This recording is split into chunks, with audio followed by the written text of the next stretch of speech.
Hey there, let's quickly run through how to check if your eSIM is activated on your iPhone. No fluff, just the essentials. First, tap your Settings app. Next, look for Cellular or Mobile Data and tap it. Here's where you'll find all your cellular plans listed. If your eSIM is active, you'll see it here, labeled as Secondary or Cellular Plan 2 or a custom label you created. That means you're all set. For more details about your eSIM, just tap on its name. Here you'll find useful info like your eSIM's carrier name.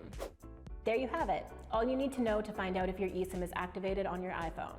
Are you ready to simplify your travels? Visit the Airalo website or download the Airalo app to find an eSIM for your next adventure.